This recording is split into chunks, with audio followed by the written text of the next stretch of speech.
Welcome to Choice Classic Radio. Like us on Facebook, subscribe to us on YouTube, and help keep this show alive by donating at choiceclassicradio.com.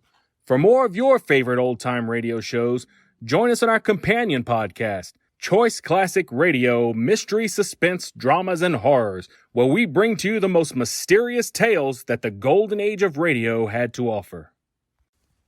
And now, with 728 episodes made, broadcasting on CBS Radio Network from 1949 to 1962, we bring to you yours truly, Johnny Dollar. From Hollywood, it's time now for Edmund O'Brien as... Johnny Dollar. Hello, Mr. Dollar. This is Dr. Carr. Yes? Sergeant Wright had to go back to his office and asked if I would call you. Oh, I get it now. The Boldrick shooting. Sorry, I understood Dr. Stone was on the case. We've both been attending Boldrick. What's his condition now, Doctor? He's improved some, but he'll be lucky to live. We gave him 3 blood transfusions this afternoon. This evening he regained consciousness. Was Sergeant Wright there at that time? Yes.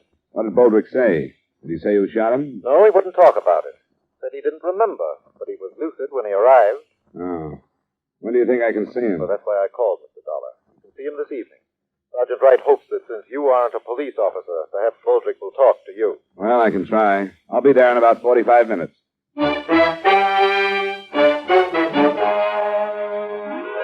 Edmund O'Brien in a transcribed adventure of the man with the action-packed expense account, America's fabulous freelance insurance investigator. Yours truly, Johnny Dollar.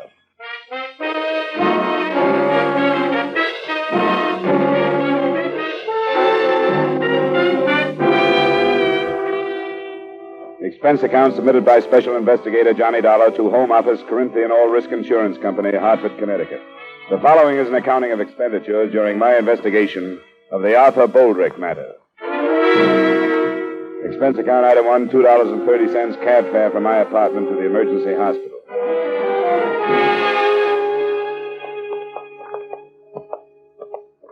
I wouldn't stay with him too long, Dollar. All right, Just Doctor. a few minutes. You'll be able to tell when he tires. This is the room. Well, Boldrick, how are you feeling now? I don't know. You're coming along fine. This is Mr. Dollar. He represents your insurance company. Hello, Boldrick. Sorry about what happened. Yeah. Mr. Dollar wants to ask you a few questions. I've told him not to stay too long, but if you feel tired, you can tell him to leave. I'll drop by and see you later. You think I'm going to die? Is that why you're here? No, of course not. Doctor told me you were out of danger. I just got some routine questions to ask you. Say it was a man that shot you? Yeah. Somebody I never saw before, that I can remember. But I don't know what happened.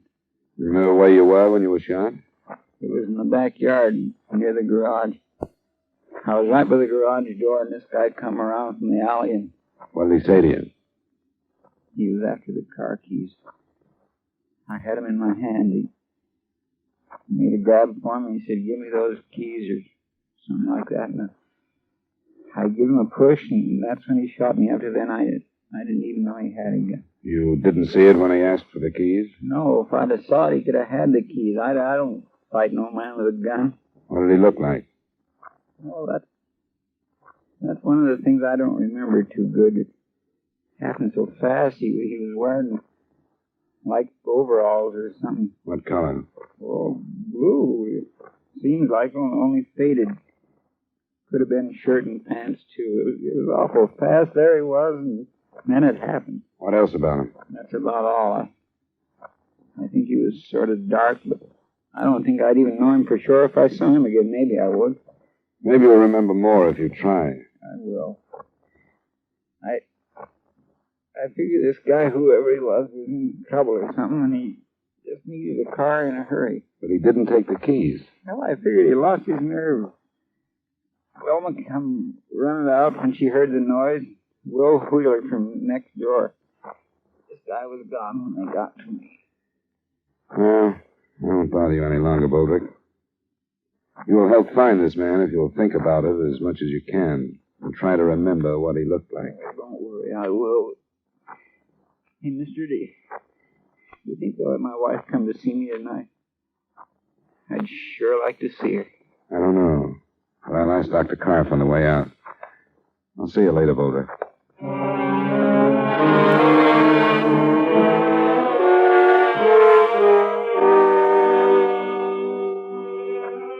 made my report to the sergeant, and the search was started for a dark man dressed in a faded blue work clothes and possibly armed with a .25 caliber pistol or revolver. It was only 7 o'clock, barely dusk, so I cabbed out to the Boldrick address. It was a single-story, run-down house in a neighborhood we Hartfordians choose to call an older part of town rather than a slum. His wife was a work-worn woman who looked older than her 34 years.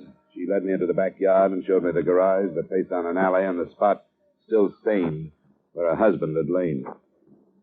Who was there? Nobody was in sight when you got out here? Mm-mm. I didn't see nobody.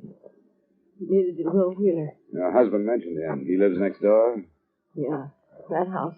And this man must have run down the alley. Does it open onto a street at both ends of the block? Yeah.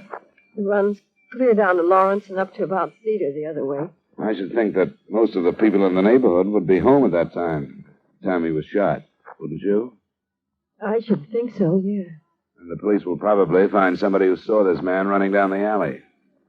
I think somebody saw him. But most people... Is everything all right? Yeah, Will. It's all right. Somebody's bothering you and you don't feel like it. Just tell me. It's all right, Will. He's from the insurance. My name is Dollar. You must be Mr. Wheeler. That's right. I don't think nobody ought to be bothering Velma in the middle of all this trouble. I wanted to meet her and ask a few questions. That's all. I'm through. All right, then go on in the house, Velma. Try and get some rest. If it's all right, then. Sure, Mrs. Boldrick. Thanks very much. All right. I guess I couldn't help very much. Mrs. got her in pretty bad shape, finding art like that. And then they won't let her go unseen. How is he, do you know? Pretty bad. I saw him a little while ago. Is he making sense? Seemed to be. Before the ambulance picked him up, he was kind of off. All he could say was some guy shot him, that he didn't know. Something about the car keys. But he told me, too. This is a rotten neighborhood. It's full of rotten people. He isn't going to die, is he? They don't know. You didn't tell Velma that, did you?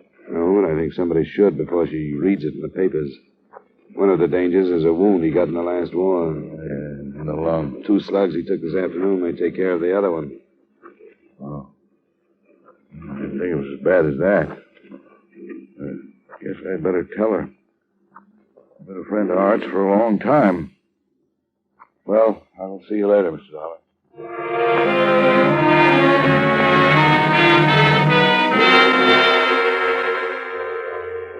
As I left the neighborhood, I noticed 2 police cars, so I knew Sergeant Wright's men were at work.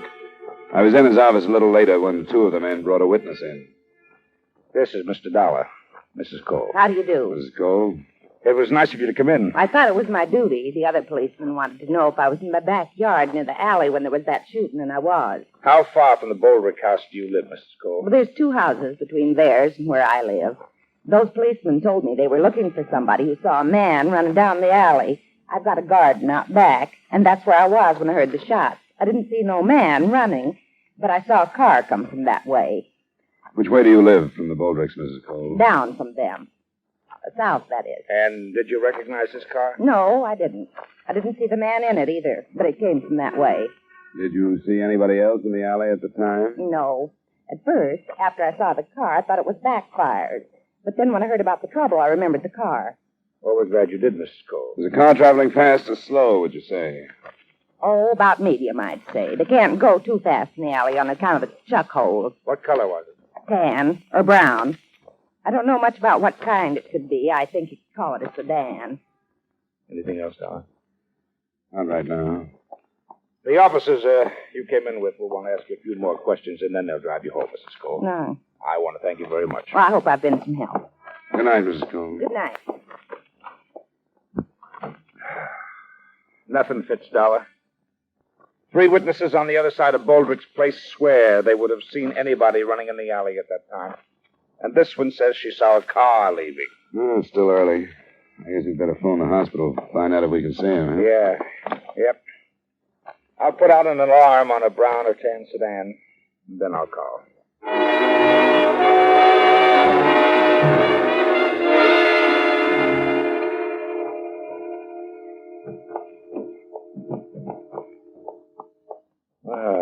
Hello, Boldrick. How you feeling now?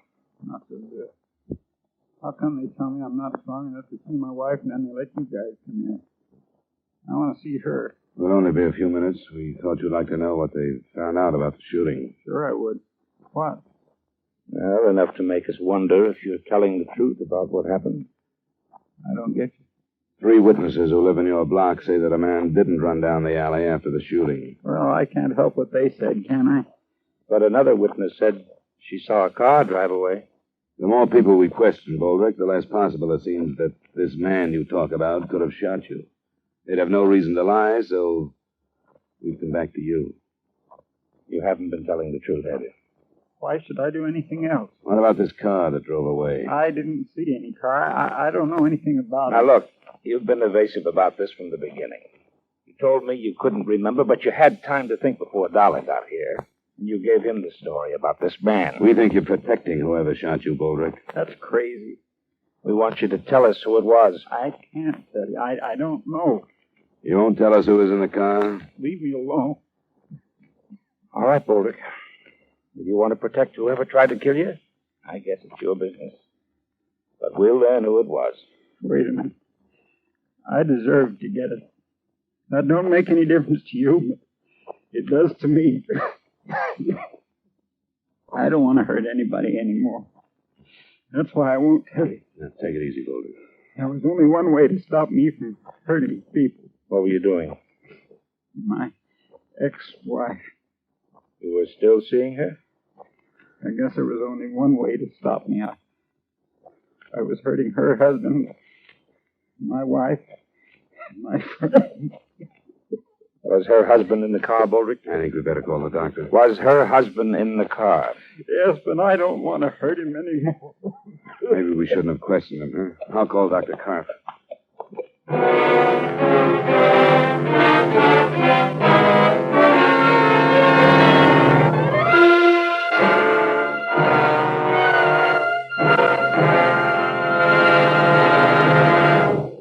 We will return you to the second act of yours truly, Johnny Dollar, in just a moment. Johnny Dollar's listening fans will want to make a special note of Johnny's time change, beginning this coming Wednesday, June 20th, over most of these same CBS stations. Follow yours truly, Johnny Dollar, on his San Francisco search for a missing medico, a puzzling case Johnny calls the Malcolm Wish matter. Enjoy it when you hear yours truly, Johnny Dollar, moving to Wednesday nights on CBS, starting on the 20th, next Wednesday. And now with our star, Edmund O'Brien, we return you to the second act of yours truly, Johnny Dollar.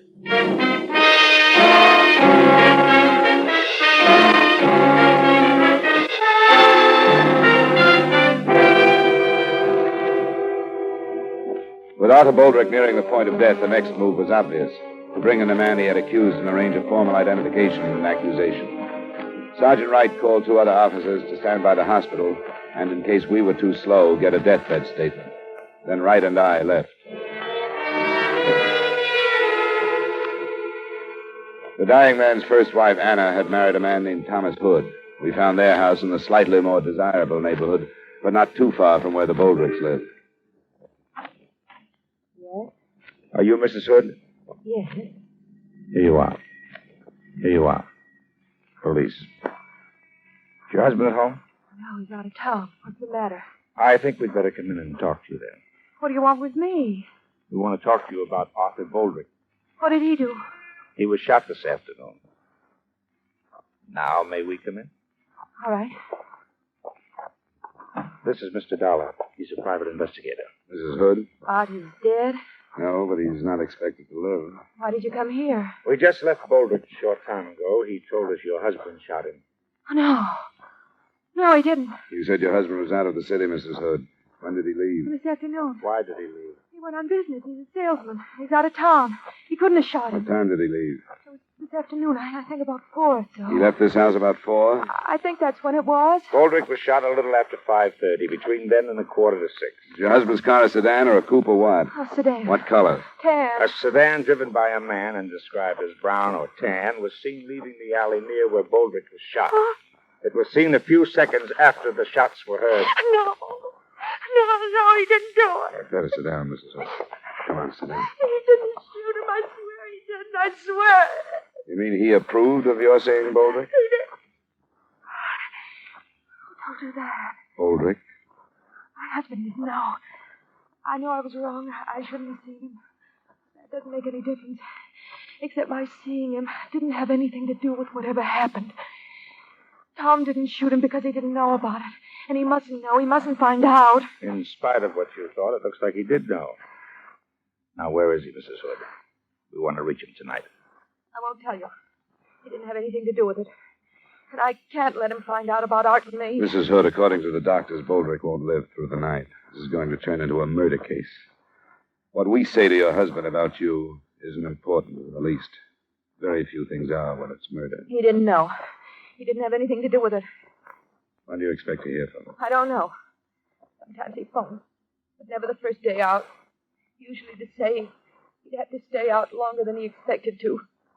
We'll have to have more than that. We'll get in touch with his company. I wish you'd listen to me once more. I tell you, Tom didn't do it.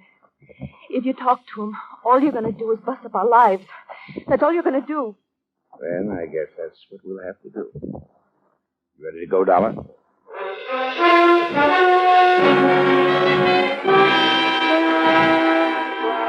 the time we got back to the hospital, Arthur Boldrick was dead. He had made a deathbed statement and again had named Thomas Hood as the man who had shot him. While Sergeant Wright went to work on locating him, I stopped by the Boldrick house. It was the next-door neighbor, Will Wheeler. I got a lot of drinks down there, and she finally went to sleep. I don't know what kind of shape she'd be in if you woke her up. I won't bother her then. Her husband died about an hour ago. Oh. Well, I sort of knew, I guess, after I talked to you this afternoon. Old Art. Sure going to miss him. He had a lot of faults. Everybody knew about those, I guess, but there were a lot of good things about him, too. Hardly anybody knew about them. Was there any more on the guy that killed him? He changed his story. He finally told us Tom Hood had shot him. Tom Hood, Anna's husband? Yeah. Well, I don't get it. What? Well, he's holding to one story and then changing it. The first one didn't hold up. The police could find plenty of people who would have seen a man running away, but nobody that did. But a woman saw a car that checked with the one Hood drives. I guess you knew about Boldrick and his ex-wife. Yeah, I still don't see why he told the first story and then changed it. I don't either. He said he deserved to get shot, that he'd hurt a lot of people, and there was no other way to stop him. He said he didn't want to hurt Hood anymore. And that's why he didn't say it was him. That's what I mean about the bad side of him and the good side. Did his wife know about Anna? I'm not sure. Cinch, I never talked to her. Oh, you think he told that first story to keep her from finding out? It could be. The police will call her in the morning. When she hears about it, tell her there are some insurance papers for her to sign, will you? I'll leave them now.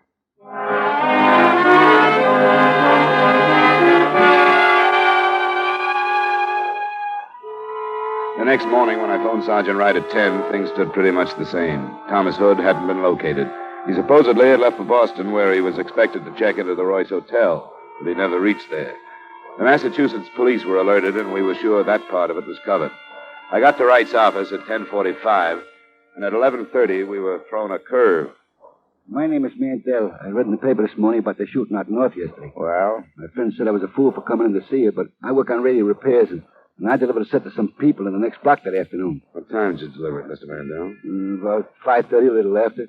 I read how some woman saw a tan sedan going down that alley, and you were looking for it. Well, I'm pretty sure that was mine.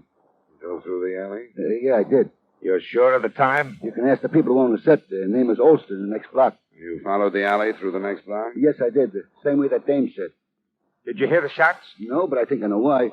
That alley is bumpy, and I got a few loose bolts in that car. It's pretty noisy. But the car that dame spotted was mine. I'm sure of that. Well, thanks, Mr. Mandel. That's very interesting information. It was interesting, especially in the face of Boldrick's deathbed statement. As far as we could see, Mr. Mandel had no reason to lie. Sergeant Wright and I went back over everything we had.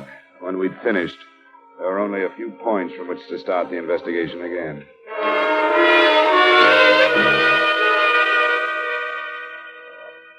This is Sergeant Wright, Mr. Wheeler. I don't believe you've met. How do you do? I do. We hope Mrs. Boldrick is able to see us. Yeah, I think she's in pretty good shape. What, has anything new developed? Well, we think so, Mr. Wheeler. Where's Mrs. Boldrick? She's here, in this room. I want to talk to you, Velma. This here is Sergeant... Sergeant Wright. How do you do? Hello, Mrs. Boldrick. We want to cover this as quickly as possible. You know that your husband accused Thomas Hood of shooting him? Will told me. It was an... Do you believe it? He said so. You knew about him and his ex-wife? No. Not till Will told me about what he said when he was dying. You're sure of that? He never talked about Anna. Well, in spite of the fact that your husband accused Hood right up to the time he died, it looks like Hood didn't shoot him. Why would he say it?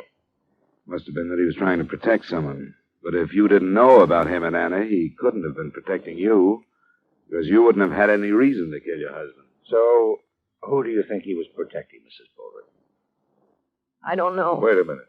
Art told so many stories. I don't get it. The last one depended on a car. I told you about it. But it turned out not to be the one that Hood drove. What was the matter with it? Well, it looks like he was just trying too hard. Only one or two people could have really seen whoever killed Boldrick. We've covered the alley both ways. We've covered the houses across the alley where the killer could have slipped through. This house and yours, Wheeler, are the only ones we didn't bother to check. I can't do any more, Will. Wait a minute. What's the matter? I can't do any more. All right, all right, all right. It wasn't my idea. I went as far as I could. It was his idea. Was it you he was protecting, Mrs. Boldrick? It wasn't her fault. I mean, anyone would have done it. He drove her too far. Because of that. Because of Anna. Yeah, whatever. She's as much to blame. I couldn't stay away from her, but she could have made him, and yesterday, with her husband out of town, it reached a peak. We all knew it would. You seem to know quite a bit about it, Wheeler. Yeah. I'm in it, too. I lied along with Art. It's not Will's fault. He did it because he was a friend. He didn't lie. He just... I killed Art. That's what's important, isn't it? Yes, it is, Mrs. Boldrick. He was going to see her. He even told me. And I couldn't help what I did. I followed him out and shot him. But I'm sorry. I'm sorry I killed him.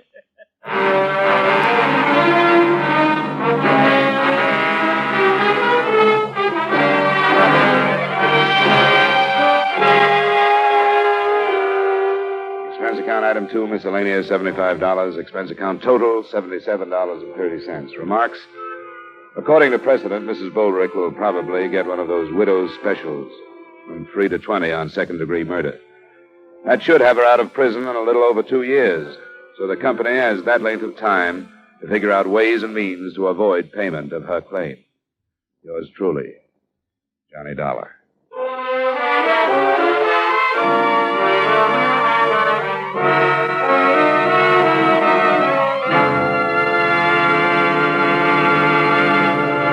Beginning next week, yours truly, Johnny Dollar, will be heard on Wednesday at 9 o'clock Eastern Daylight Saving Time. Consult your papers for the time change in your area.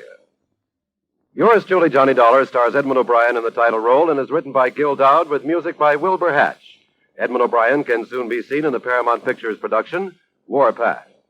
Featured in tonight's cast were Edgar Barrier, Parley Bear, Jeanette Nolan, John McIntyre, Wally Mayer, Virginia Gregg, Gene Bates, and Harry Lang. Yours truly, Johnny Dollar, is transcribed in Hollywood by Jaime Del Valle. This is Dick Cutting inviting you to join us next Wednesday at 9 o'clock Eastern Daylight Saving Time when Edmund O'Brien returns as Yours truly, Johnny Dollar.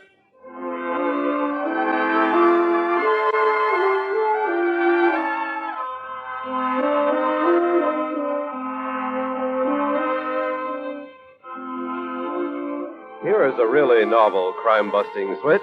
Instead of Cherchez la Femme, it takes a femme to do the detective work on tonight's action-packed Gangbusters Manhunt on most of these same CBS stations. In this fast-paced Gangbusters chase, it takes a lady detective to trap a shrewd safe-cracking trio when her male counterparts fail to get the evidence. And now, stay tuned for 5 minutes of the latest news.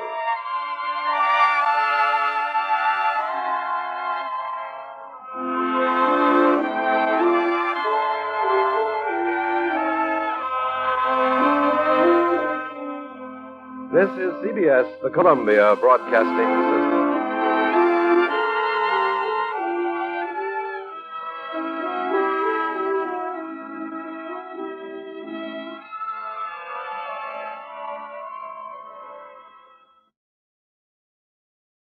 That concludes today's episode. We'd like to thank you and remind you to donate at choiceclassicradio.com. Remember, your donations make episodes like this possible.